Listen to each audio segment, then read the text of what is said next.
first of all, thank you so much for coming on our show. I really appreciate it and talking to us about the movie. I just watched it last night, so it's very fresh. The imagery is what really struck me. And I guess right away, my question is, a script like this comes across your desk. Yeah. And it's a leap of faith. So what prompts you to take that leap? Juan Solanas, the director, for sure. It wasn't. There was a kind of few stages. I read the script and I thought, well, this seems interesting, but how are they going to do this? How are they going to pull it off? Then Juan sent me some visual imagery that he was, these graphic designs, which was a sort of template for what he was hoping to achieve with the film. So that really threw me into the world, because without that, you conjure up your own ideas of what the worlds look like. But it wasn't until I sort of saw, his vision of the film that I thought, wow, this could be really visually quite exciting, And then when I met him, I just believed in him, I just believed that he'd been working on this idea for such a long time, that he was so passionate about it.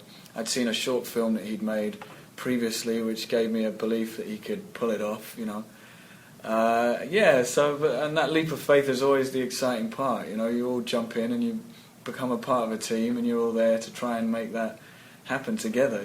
Right. It's a giant team effort, and that's what's so exciting about making films, I think. So a movie like this, a lot of it has to be green screen and things like that.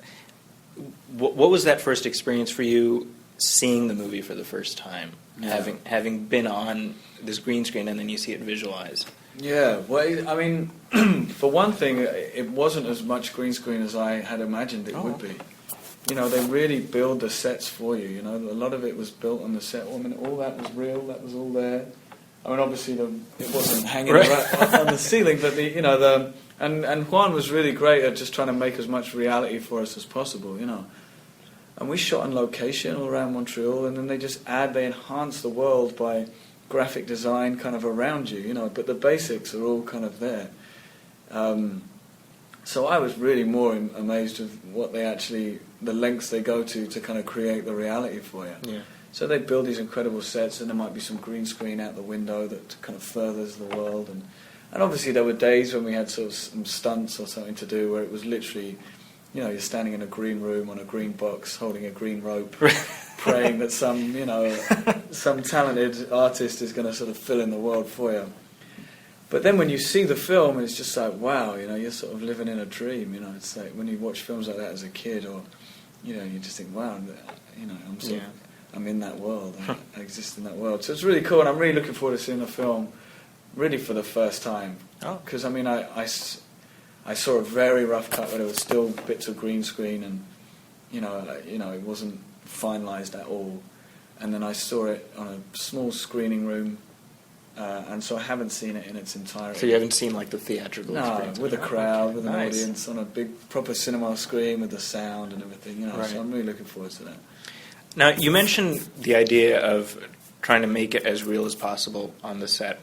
For a story like this, there has to be a real human element as a performer, I would think, right? So I'm curious, what for you was the human hook to this story that made you say, yes, I can relate to this character, I can understand this?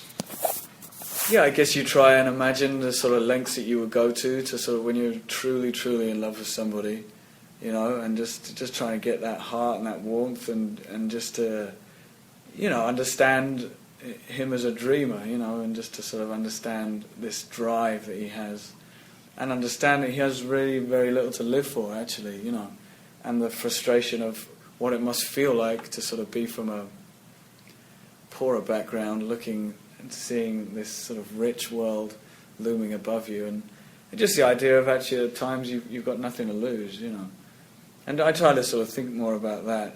Not that relates to sort of my life, but it was just a good way of seeing Adam. It's relatable. Yeah. When you have nothing to lose, how powerful that can sort of be, Right.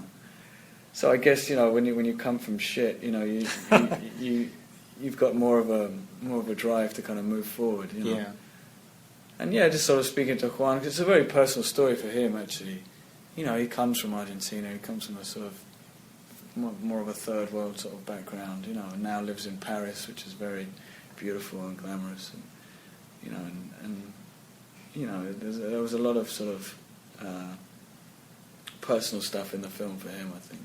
So for him, it's kind of a literalization of a metaphorical societal divide that he's probably experienced in his life. For sure, yeah. I mean, he sort of took what he knows in reality and turned it into fantasy, which sometimes can sort of tell you more about reality than drama can. You know, most fairy tales have a sort of very strong sense of some metaphorical understanding of something bigger. You know, and I think the film does that quite well. You know, it's kind of, you know, it is and should be just a really fun ride, love story, fantasy, fairy tale. You know, just lose yourself in the fantasy of it. But you know, woven pretty delicately underneath it is some pretty strong subject matters. You know, that he's kind of addressing and discussing that don't interfere or get in your face or kind of get rammed down your throat at all. You know, right.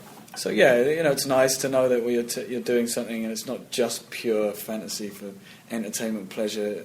You know, it's just nice to know, you know, that there's just there's a little message, a little weight to it. Yeah, that lies within all this kind of fairy tale stuff, you know, and it just keeps you moving forward. You know.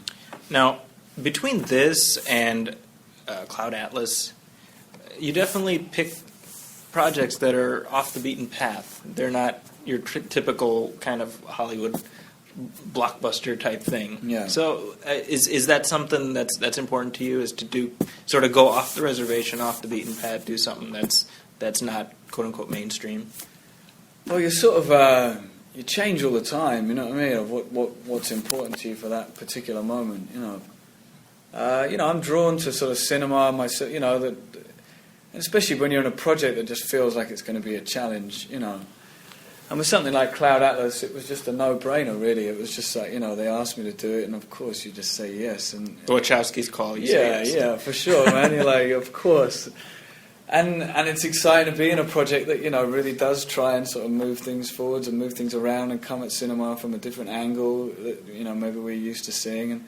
And I love watching movies like that. You know, I watch films to be turned on and switched on, rather than to watch movies just to switch off, which a lot of people use cinema for, which is fine, you know, of course. They've had a busy day, and right. They work hard, and they just want to be bombarded by entertainment. Don't preach, just... Yeah, for sure, yeah. But, you know, but you'd hope there's enough people out there who, you know, who want to be switched on, and, you know, and they're just exciting, I guess they're just exciting. You know, when you feel like there's a cheeky kind of challenge underneath there. Now, completely opposite of the question I just asked, your name was being mentioned as one of the finalists for Peter Quill in Guardians of the Galaxy. Yeah. How far along did that get? I mean, was that something that... Further than I ever imagined, to be honest. Well, yeah, I sort of went up for it. Yeah, you know,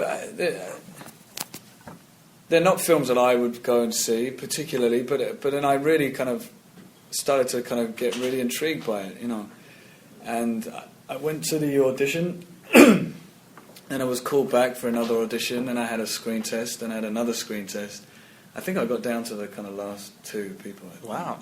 I think, and it was fun, man. It was just, you know, again, it was, you know, those films I was really, really, really excited about the idea of making a film that other people were really, really excited about seeing. Oh, interesting. You know, that's been rare in my career to make a film that people actually are already... It's an event. Yeah, people, and you know, I was amazed instantly by the fact that, you know, our names got put out there as a group of actors that had gone up for it, and everybody's writing about it and excited about it. And, you know, I just felt like I was in a place in my life where I just thought, it would be so exciting to make a film that people were really, really already excited about. Wow. And then I discovered more and more about the story, and it felt like a kind of more like Star Wars than it does Spider-Man. Do you know what I mean? Oh, okay. So this is their attempt to kind of do the space opera thing. Well, I don't know, because I mean, it's hard, you know, you don't actually get to know that much about the project, Sure, you know. sure. So it's all kind of under lock and key, which is kind of crazy. Sure.